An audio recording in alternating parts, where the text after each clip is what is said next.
Radyo Magazine 1278. Bubungad sa umaga. Trending issues na pinag-uusapan. Mga programang aabangan. Agahan hanggang hapunan. Siksik sa impormasyon. GIS, your general information station.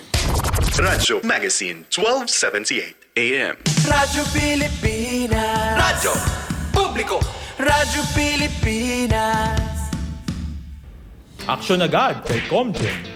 Alamin ang agarang solusyon sa mga daing ng senior citizens. Aksyon agad yan kasama si National Commission of Senior Citizens Commissioner Ricardo Rainier G. Cruz III. Aksyon agad yan kay Comgen. Dito sa Golden Heart, puso para sa seniors. Alauna na, Golden Heart na, puso para sa mga senior citizens.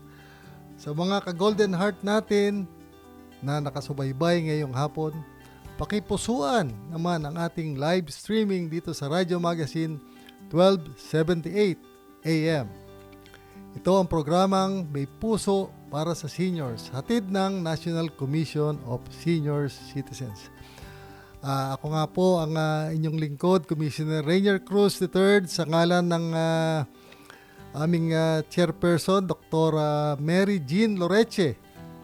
Siya po ang CEO rin namin ng National Commission of Senior Citizens. So ngayong hapon, meron po tayong dalawang topics na napaka-interesting, no? Yung kalagayan ng senior citizens sa bagong Pilipinas at pangalawa, ilang mga paglilinaw sa Expanded Centenarian Act.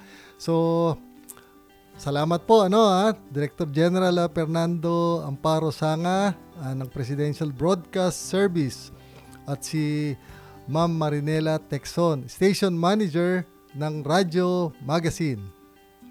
Okay, bago po tayo dumako sa ating mga updates, shout out muna tayo sa ating mga senior citizens. So, shout out sa officers and members ng senior citizens ng Barangay Maunlad. Malayo to Puerto Princesa City, Palawan. Ng mga newly elected mula po kay Indang Montecalvo. Ano pala to May mga mensahe pala to. Ito pa, isa. Shout out po sa mga Mighty Thunders ng Barangay San Isidro, City of Cabuyao, Laguna. Paalala lang po, pakikumpleto ang mga requirements ng mga elders na sumapit sa milestone ages na 80, 85, 1995. Meron pong 10,000 na naghihintay sa inyo mula kay Nene Mandigma. Ito, pangatlo, thank you NCSC for all the projects para sa mga seniors, lola at lolo. Thank you also for CSW Binyan at kay Ma'am Olay Casbadillo. God bless po sa lahat. Mula kay Luchi Sarmiento Gonzales. Thank you NCSC from Bistec Bill 9, Senior Citizens Association Gulod, mula kay Susan Kison Cooper, nurse. Ito, Team NCSC mula sa Upper Class, Quezon City, at Central Office po ng NCSC yan. At sa lahat ng regional offices natin na nakatutok sa Golden Heart, puso para sa seniors. At kay Dr. Mary Jean Loreche na sa kasalukuyan po nasa Zamboanga del Sur, nagla-launch po ng SC3C. And also to all our commissioners, Commissioner Rodeles, Commissioner Espejo, at kay Commissioner Ida Yap Patron. Okay, para mas malaman natin ang mga programa ng NCSC, narito ang Senior Spotlight News.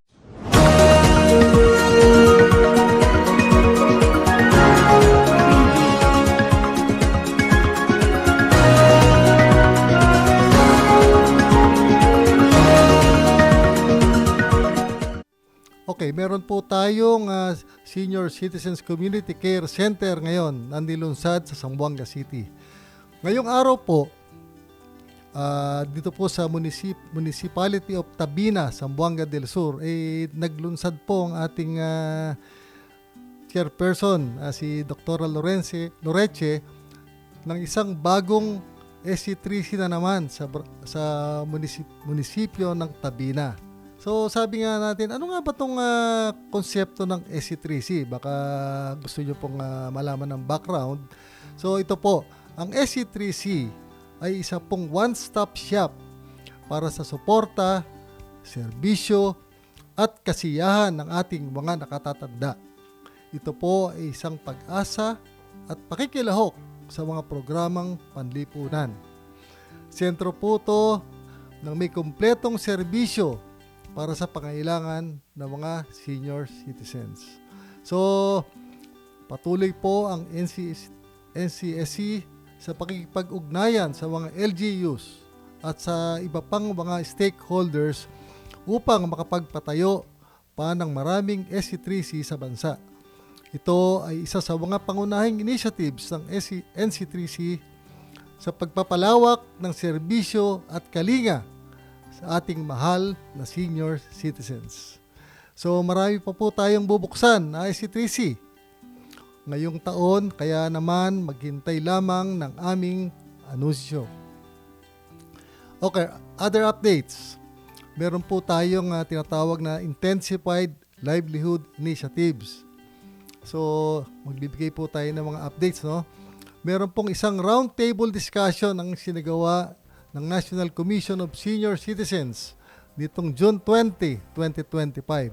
Kasama ang mga pangunahing ahensya ng gobyerno at iba pang stakeholder upang talakayin ang mas epektibong pagpapatupad ng programang pangkabuhayan para sa mga senior citizens ng National Capital Region.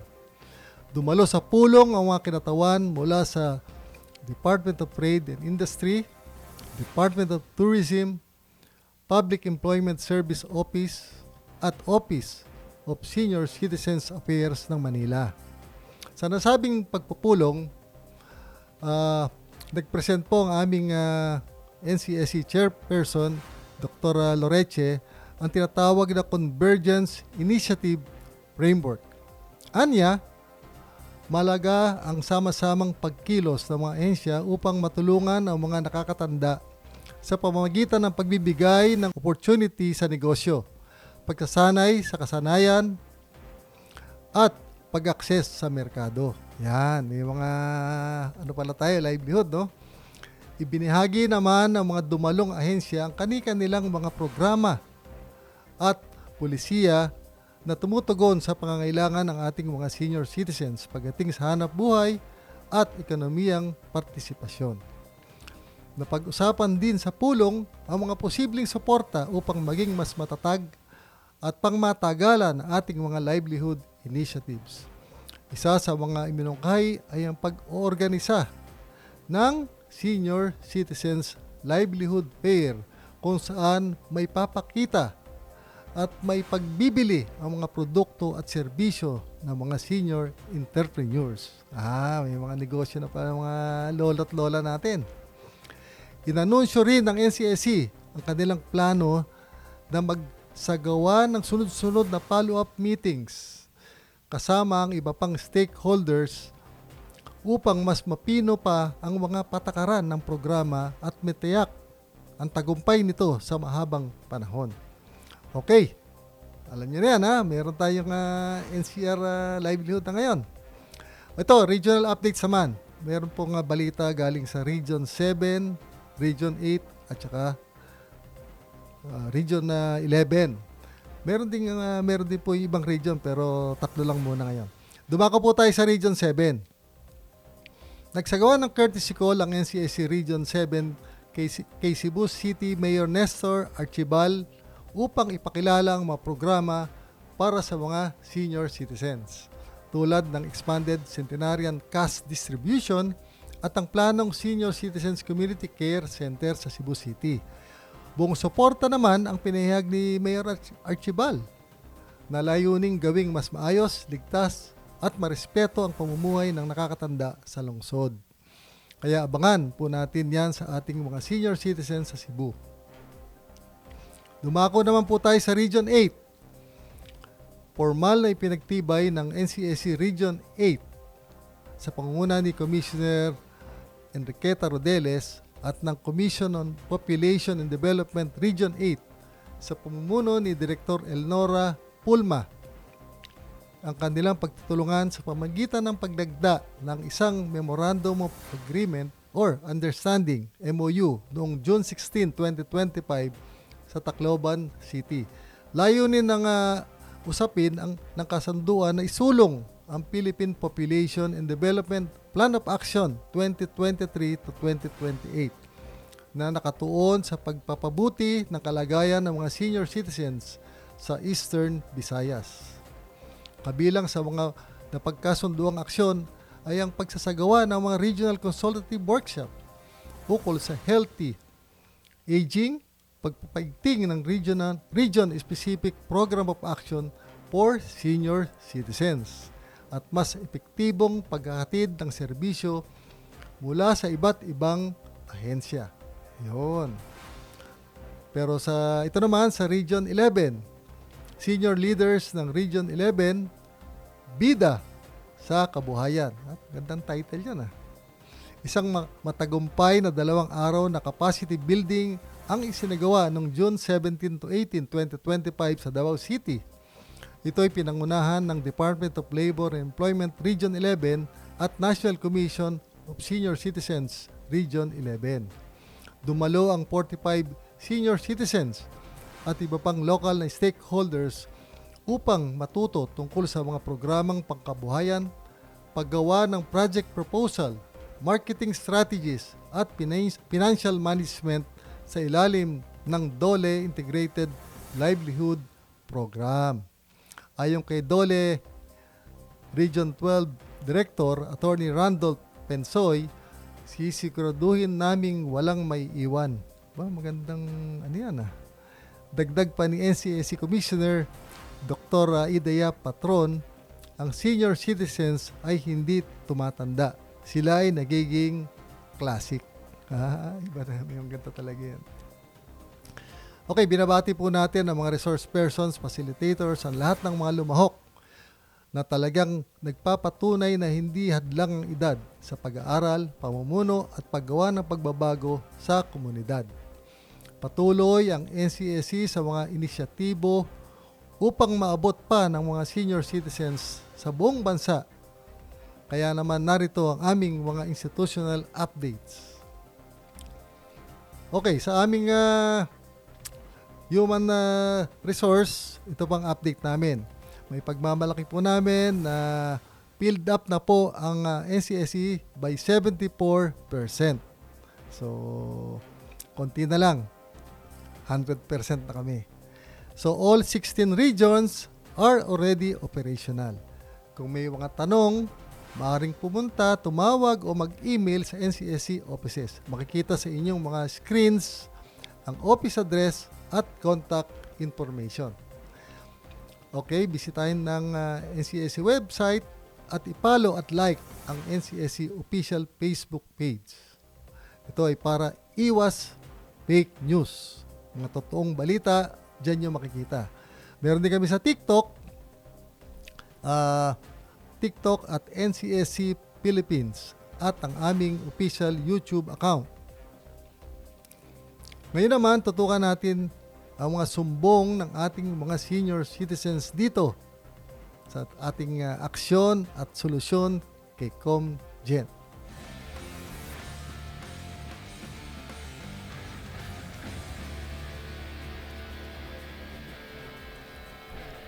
Okay, ito na ang ating programang makikinig sa inyong mga sumbong at reklamo. Aksyonan natin agad-agad. Alam nyo mga ka-Golden Heart, araw-araw tayo ay maraming natatanggap na sumbong. Kaya naman hindi rin tumitigil ang NCSC para solusyonan agad-agad ang mga ito. Ito po ang reklamo number 1. Ito ang isa sa mga natanggap nating reklamo. Sabi niya, ako po ay isang senior citizen mula sa Montalban, Rodriguez, Rizal. Nais ko pong ireklamo na hindi ako naisama sa payout noong Marso at Hunyo ngayong taon. Kaya nagtungo ako sa aming OSCA office upang magtanong. Habang kausap ko ang OIC, sa halip na ipaliwanag na maayos, sinabihan po niya ako na masakit na salita tulad ng naniniwala ka ba sa karma? At tinanong pa kung naliligo ba ako o nagpapagupit. Grabe naman, no? Lubos po akong nasaktan at nainsulto. Bilang isang senior, ang inaasahan ko po sana ay respeto at tulong, hindi paghuhusga. Sana po ay maimbestigahan ito. Para tutukan ang inyong reklamo, nasa Zoom po ang ating NCSC Calabarzon team na pinangungunahan po ni Ma'am Levy Aderes. Siya po ang PDO5 natin doon. Ito na. Ma'am Levy, ano po ba ang mga hakbang na pwede natin gawin para agad natin itong mabigyan ng atensyon dito po sa lugar ng isang LGU sa Rizal? Magandang araw po, Home Cruz. Maraming salamat sa inyo pong imbitasyon. So, ang ating pong aksyon dito sa regional office ay nakipag-ugnayan tayo sa ating pong Office for Senior Citizens Affairs sa Montalban or sa Rodriguez Rizal, kaugnay po ng nangyaring insidente po na i-report sa atin ng ating isang constituent. So dahil dito po tayo po ay nagbigay po ng paalala sa ating OSCA head na bigyan po ng atensyon at respeto yung mga lumalapit nating mga kababayan at nagtatanong about sa ating mga programa. Kaugnay din po nito, tayo din po ay bibisita sa ating pong opisina ng OSCA sa Montalban para din siguraduhin po na ang kanila pong mga practices at ang ginagawang daily operations po ay maayos at natututukan po ang concerns ng ating senior citizen. So dahil nga po meron tayong laya po na bumisita po dun sa ating pong mga payout venue, siguro yung pagdadagdag po ng information dissemination at pagpapalakas pa po ng pagbibigay ng kaalaman po sa ating mga senior citizens ay maibahagi sa ating mga kababayan sa Rodriguez upang masagot po ang kanilang mga katanungan ukol po sa ating programang Expanded Centenarian Program. Okay, tama, no?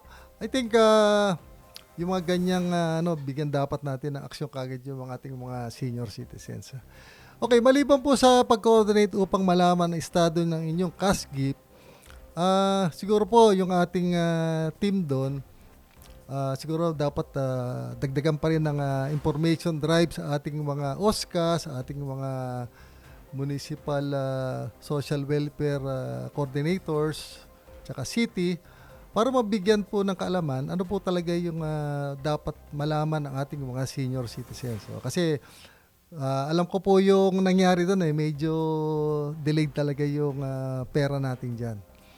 Sa reklamo number 2, good day po sa inyong lahat mga ka-seniors. Ako po si Margarita, 68 years old at residente ng Tarlac. Ang asawa ko ay si Quintin Resurrection, 81 years old itong taon 2025. Last year po siya nag-80 at kabilang daw sa first batch. Ako po ay pagbabalik-balik sa OSCA office, babalik-balik dito sa Tarlac at sinasabi po na for funding na daw po. Samantalang ang mga nag-80, 85, 90, 95 ngayong taon ay nakakuha na po ng 10,000. Bakit po ganon? Unfair naman po ang kalakaran ng patungkol sa bagay na to. Malaking bagay po yung sa ngayon para sa amin dahil nabalian ng boto sa balikat si Quintin. Sana po ay masagot ng inyong buting opisina ang tungkol sa bagay na ito. Ang sumbong na ito ay agad po nating tinugunan sa pamamagitan ng ating Region 3 NCSC Office. Base po sa aming records, ang application form at iba pang mga dokumento na kailangan upang maproseso ang cash gift ni Tatay Quintin ay kumpleto at wala na pong iba pang dokumento na kailangan isubmit.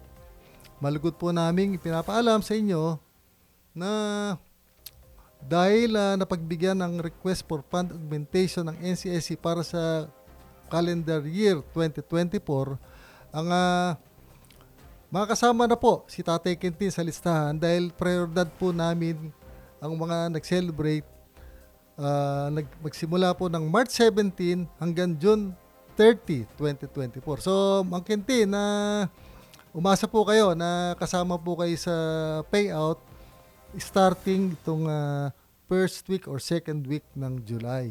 Itong next month, kasama na po kayo. Wag na po kayo problema.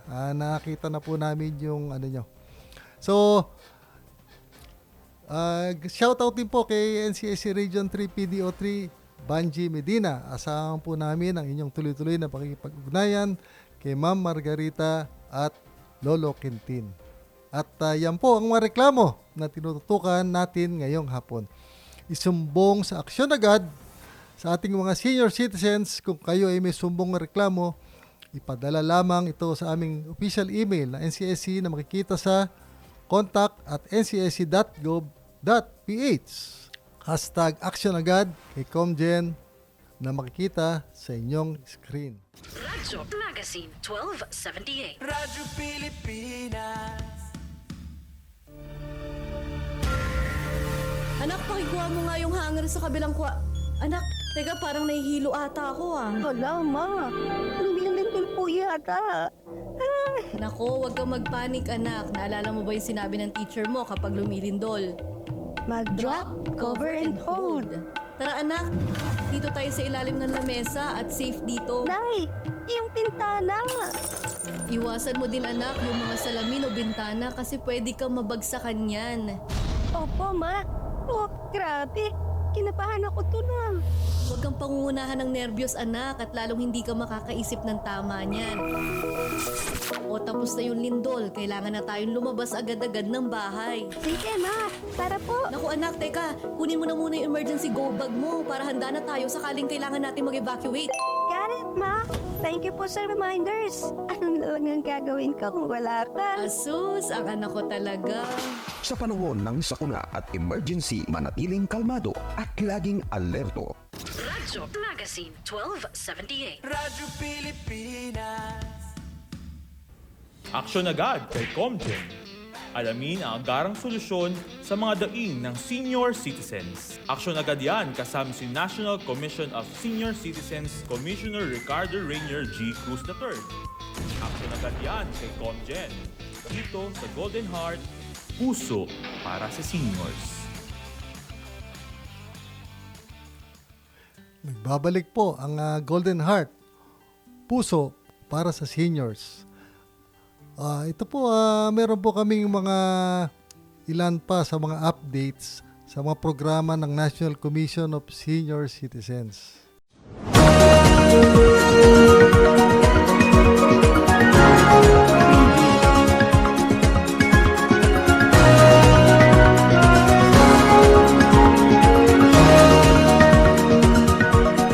Nagkaroon po kami ng isang training on mental health and psychosocial support for senior citizens community care center.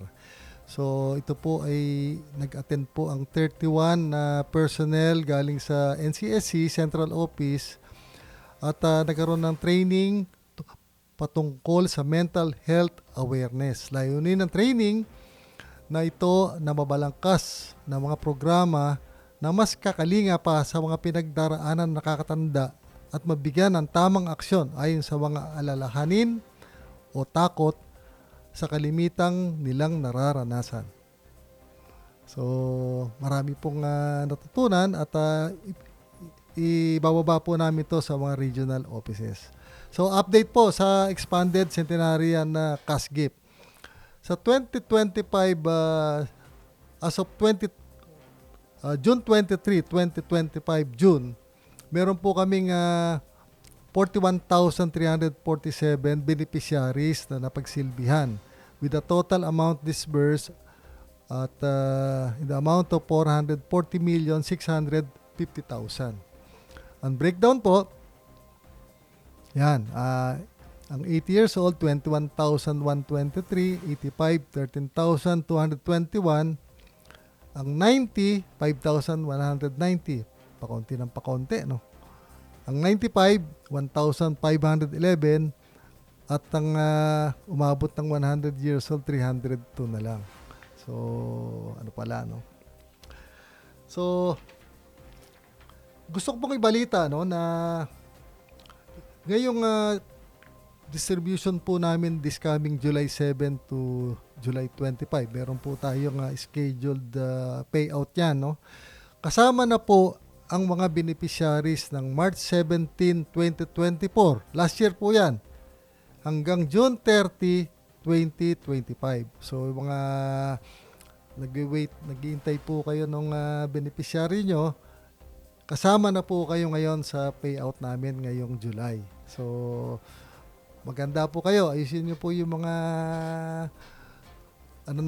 attire natin pagpunta doon. Tsaka yung mga IDs, tsaka yung mga documents na papakita natin sa mga personnel ng NCSC. So, sa 2025 naman, ang expected beneficiaries namin ay 43,576. Kasama na po dyan ng centenarian na 328. Yan po yung mga nag-100 years old. So, ito na. Ito na naman po yung ating portion ng Golden Stories. Tunghayan natin ang kwento ng isang beneficiaryo ng Expanded Centenarian Act mula sa Malolos City, Bulacan. Salamat po sa inyo na hindi niyo ako nakalimutan kaya. Thank you. Maraming salamat.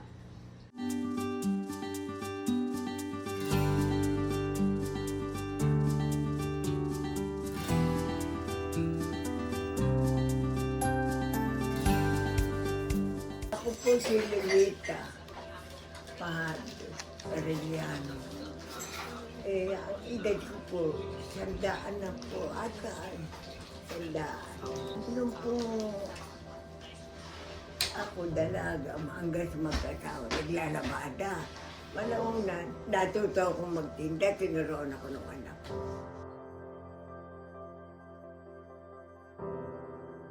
Maligaya naman po ako dahil kasama ko mga apo ko, mga anak. Ala ko nakikita sa kanilang hindi maganda.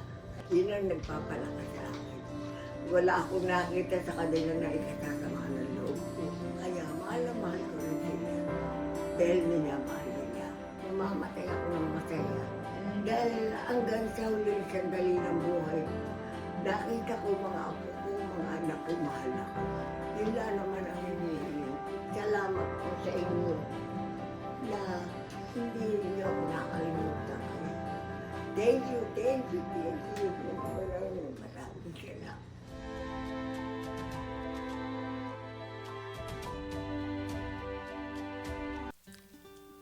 Yan po, nakita nyo naman ang ating beneficiary ng 100,000 pesos, si Lola Lolita Arellano Pahardo, Malolos City, Bulacan.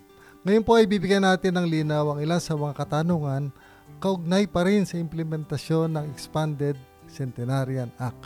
Makasama natin ang isang empleyado ng NCSC Central Office para magbigay ng linaw sa mga katanungan. Si Miss Noli Belin Makapagdal, ang ating PDO5. Miss Noli, welcome po at buti nakasali kayo dito sa aming programa kasi marami po tayong mga gustong itanong sa iyo at bigyan niyo po kami ng linaw. Okay, Miss Noli, ito po yung unang katanungan galing sa isang overseas foreign worker natin na si Miss Charito G. Sabarat. Hello po, sabi niya, pwede ba ako mag-apply kahit wala ako dyan sa Pilipinas? Ma'am, thank you po. Noli. Napakaganda po ng tanong na yan, no? Ang una po natin dapat malaman ay ang atin po bang mga OFW or Filipinos living abroad ay medyo nag-i-stay po ba sa ibang bansa long term or short term? Yung iba po kasi ay vacation lamang, but yung iba po ay talagang doon na po talaga naninirahan kasama ng kanilang mga anak, no? So for those overseas Filipinos living abroad, so tayo po ay maaari po lumapit sa ating Philippine embassies. Usually po ang mga kaanak po nila ay nag-i-email sa mga opisina po ng DFA. Kung meron po tayong consular's office, Department of Migrant Workers Office, dun po sa ibang bansa. At ito po mga documents nila at saka mga application forms will be endorsed to the NCSC Central Office by the Commission of Filipinos Overseas. Subalit, kung kayo naman po ay pansamantala lamang po, kagaya ng mga tourist lamang o kaya ito ay namamasyal, no, sa ibang bansa, ang sinasuggest po namin ay sa local social welfare offices pa rin po or sa OSCA po ninyo kayo mag-apply at abisuhan niyo po sila kung kailan po ang inyong availability upang doon po ma-schedule ang pag-distribute ng inyong pong cash gift. Sige. Okay, pangalawang tanong. Galing po to kay Roy Corpus. Kailan po ba schedule ng release ng cash gift ng mga nag-birthday ng July 2024 to December 2024? Thank you po. Essentially, quarterly po tayo nagbibigay ng cash gift. Subalit, hindi po natin madidetermine pa sa ngayon kung ano po yung exact date and location dahil base po ito sa coordination with your local government units.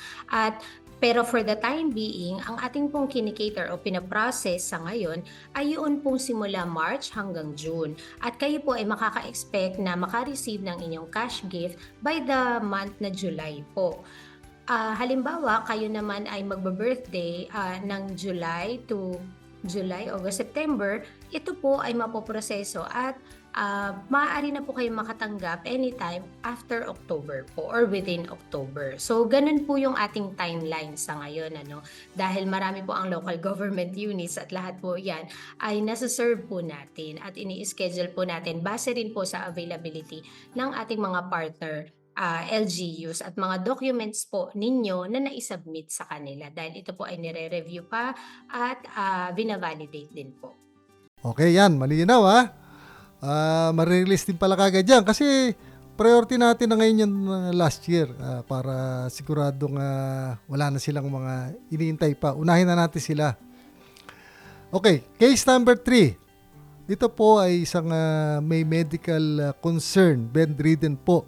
Si Pai Tony Cecilio. Ito tanong niya. Paano po kapag walang pumunta sa kamag-anak?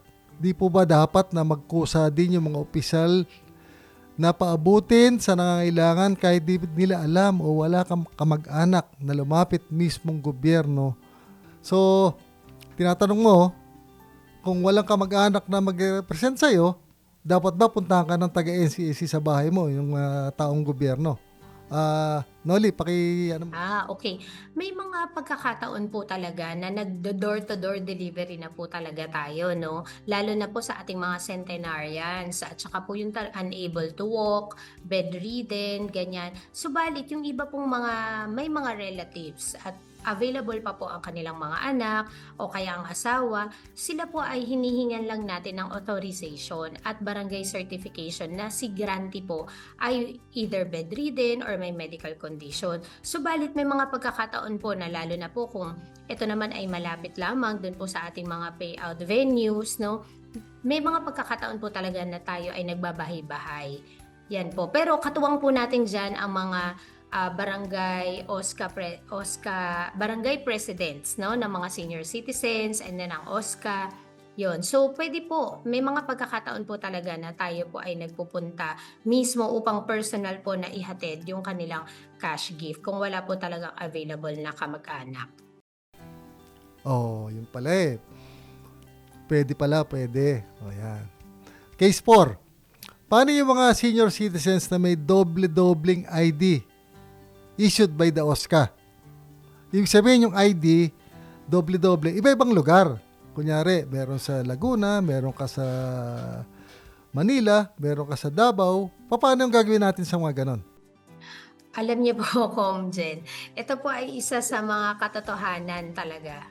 Ito po ay isa sa mga katotohanan na nangyayari po dahil po ang ating mga LGUs at even yung ating mga senior citizens, no, may mga pagkakataon na lumilipat po sila talaga ng tirahan o kaya naninirahan kasama ng anak sa ibang lugar, ganyan. So ito po ay sa ngayon hindi pa po naiwasan. Subalit meron naman po tayong initiative, no, with the in partnership with the DICT. Ongoing pa po yan para po sa ating generation po ng OSCA ID via egov.ph. But in the meantime, nais po nating ipaalala sa ating pong mga mahal na senior citizens na ayon po sa Republic Act 994, Kung kayo po ay mag-aabuso ng pribilehiyo sa paggamit ng ID, maaari po kayong magkaroon ng kaso. So, sana po ay hindi niyo po ito ginagawa. Ang karamihan pong dahilan nito ay dalawa. Una, yung ID na yon ay ginagamit sa pagtanggap ng social pension mula sa DSWD.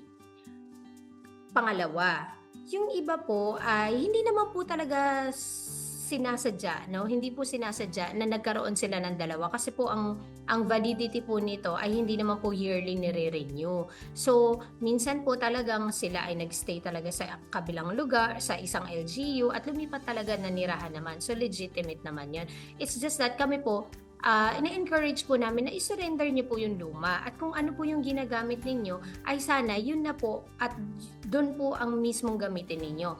Pero for the purpose of pagtanggap ng cash gift, hindi naman po kami naghahanap ng maraming ID.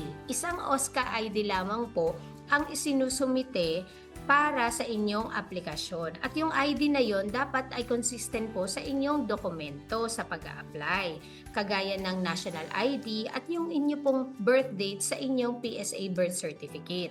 So, yun po, no ma'am at sir, hindi naman po kinakailangang maraming OSCA ID, no? So, kung maaari po makipag-ugnayan po kayo agad sa inyo pong OSCA upang ma-surrender niyo po yung mga luma at saka hindi niyo na po ginagamit.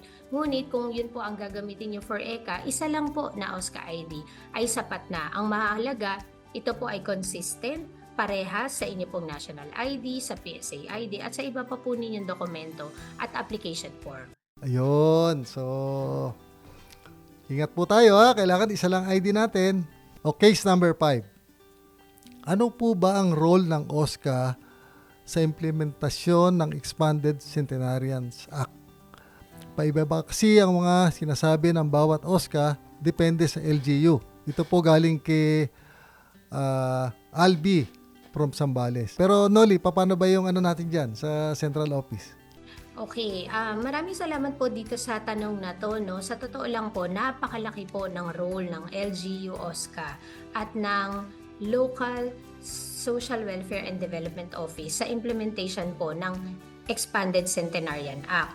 Una sa lahat, ang application form po ng mga senior citizens ay tinatanggap ng OSCA. Sila po ang unang nagre-review, o-authenticate. Ibig sabihin ay pinatutunayan po nila na ito pong mga dokumento na inyo pong isinumite, lalong-lalo na po yung inilagay ninyo sa application form, at yung po mga inattach niyo po na mga documents ay totoo sapagkat sila po ang lagi ang malapit po sa ating mga senior citizen. So sa ating pong guidelines, sila po kumbaga ang first line, no? Sa kanila po ninyo isasubmit ang lahat ng documents. They will do initial documentation review at sila rin po ang nag-endorso sa opisina ni Mayor upang magkaroon po tayo ng endorsement sa regional office ng NCSC. So, ganun po kahalaga ang role ng LGU OSCA.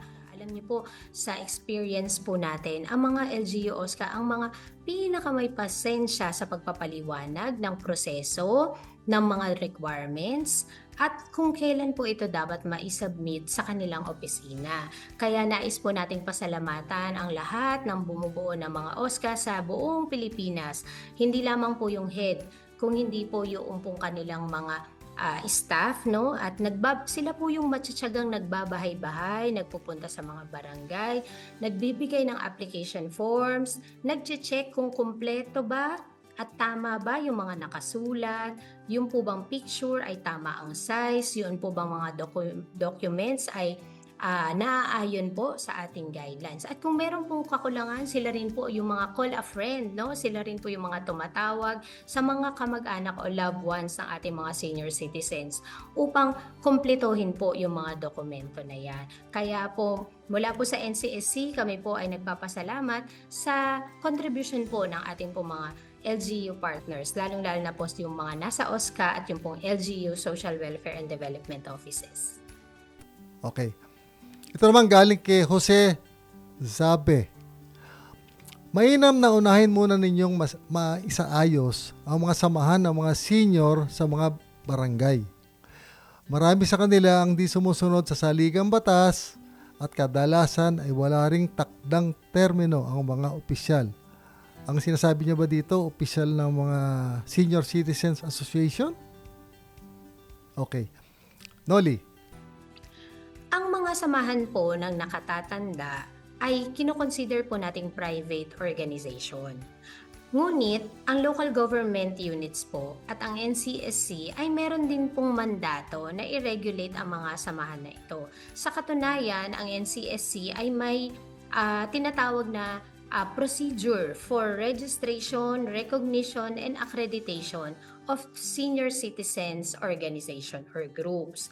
Ang NCSC po ay may mungkahi at nagbibigay ng sample documents ng Articles of Incorporation and Bylaws dito po sa mga samahan na ito upang magkaroon po sila ng panimulang dokumento na susundan po nila para sa kanilang pag-oorganisa ng kanilang pong mga sarili. So sa pamamaraan pong ito, tinutulungan po natin sila na maging legitimate. Number 2, tinutulungan din po natin sila na i-observe yung rules na kanila pong isa sa batas within their organization. Ayan. Yun. Ayos pala, no? Dapat talaga malinaw yan sa kanilang constitution and bylaws. Okay? So sana po ay nabigyan linaw ang mga katanungan nyo. At kung meron pa kayong mga katanungan gustong ibigay, open po kami. Email nyo lang po sa aming tanggapan at papaliwanag po namin yan sa mga susunod naming mga programa. Okay, Noli, thank you very much at napakaganda ng mga kasagutan mo at sigurado tayo may mga katanungan pa ulit yan next time. Okay, meron po kayong bagong guest pa, isa pa, ang aming Planning Officer 5 ng aming tanggapan, NCSC, si Mr. Danilo Camposano Jr. So, ito po ay tungkol naman po sa kalagayan ng senior citizens sa bagong Pilipinas. So, Mr. Dan, welcome po dito sa aming programa at meron pong mga katanungan din tungkol naman sa kalagayan ng ating mga nakatatanda sa bagong Pilipinas. Ito naman yung tungkol sa Philippine Plan of Action for Senior Citizens dated 2023 to 2028. Bali, 5-year plan to. At lalayunin natin na paano natin mapapabuti ang kalagayan ng mga senior citizens. At, lalo na yung mga nasa abroad din. Okay, unang katanungan. Ano bang nilalaman ng Philippine Plan of Action for Senior Citizens? Sino-sino ba ang mga nasa likod ng planong ito?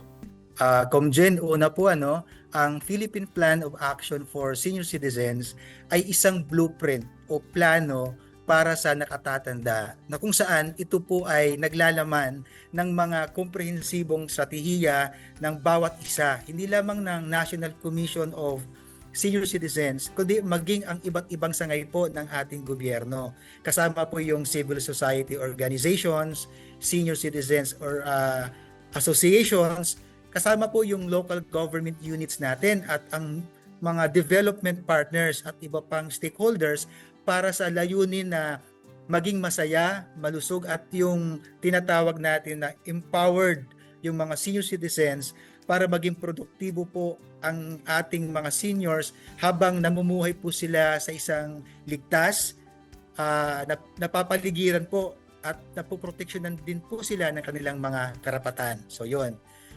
Actually, natagdagan din po yung aming kaalaman dito kasi kahapon very successful po yung aming National Advisory Body meeting namin na ginanap sa sa Great Eastern Hotel kung saan mga counterparts natin from the different agencies, from the LGUs, national agencies, private sector, tapos yung mga federation ng mga senior citizens organization, mga OSCA, umaten po dito. Pinag-usapan po namin kung paano natin mapapabuti pa ang mga buhay ng ating mga senior citizens. So, isa pang tanong, no?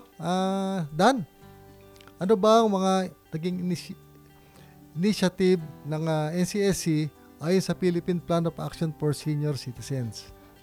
Comjen, una po pinapalakas natin ang ating pakikipagtulungan sa mga pambansang ahensya at sektor ng lipunan upang maisulong ang kapakanan ng senior citizens on health and wellness at yung tinatawag natin na nation building initiatives para po sa livelihood opportunities, education at lifelong learning para po sa mga nakatatanda. Kasama din po yung pagsuporta sa mga batas at programa para sa proteksyon ng mga karapatan ng mga senior citizens, kabilang ang pagsasagawa ng mga aktibidad tuwing Elderly Filipino Week na ginaganap po natin tuwing unang linggo ng Oktubre kada taon. At ito po ay iba pa sa mga kampanya na patuloy po nating ginagawa para po sa kanilang mga kapakanan. So sa kabuuan po, ang ating komisyon ay nagsisilbing pangunahing ahensya na nagtataguyod po ng mga programa at pulisiya para sa mga pangkalusugan, kapakanan, proteksyon at uulitin natin yung empowerment ng mga senior citizens sa Pilipinas, alinsunod nga po sa layunin ng Philippine Plan of Action for Senior Citizen.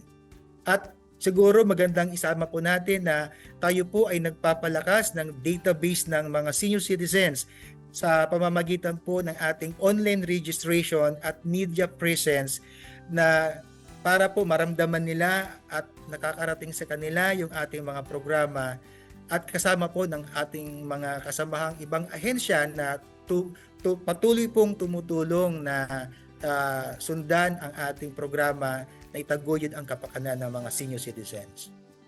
Yan. So medyo maganda pala yung ating mga mga gagawing mga initiatives. Ito, sunod na tanong.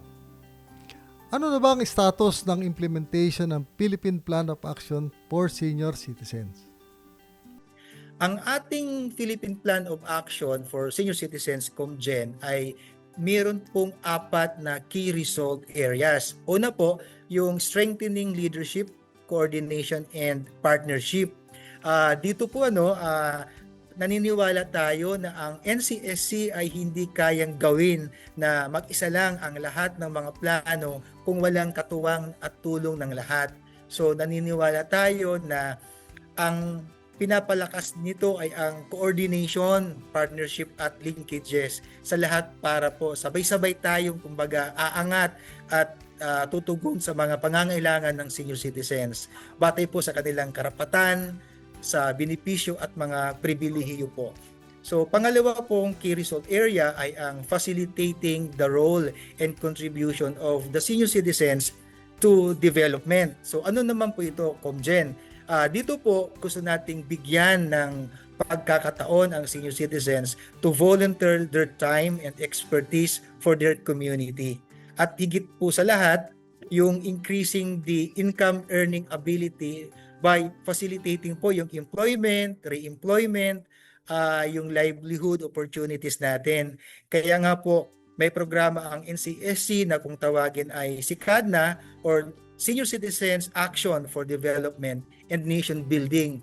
Ito po yung mabigyan ng pagkakataon na ang mga willing, capable at able syempre na senior citizens ay makapag-participate again sa ating nation building efforts at matugunan po sa pamamagitan ng programa na Memorandum of Agreement, Memorandum of Understanding, for example, sa ibang ahensya ng gobyerno at private organizations para po sa layuning ito.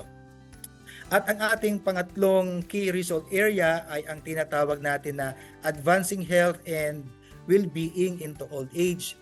Ito naman po, Comgen, ay sinasabi natin na we would like to ensure access to quality care for senior citizens, particular po yung health and wellness po nila. So sa ngayon po, mayroon tayong flagship program na ang tawag ay SC3C or Senior Citizens Community Care Center.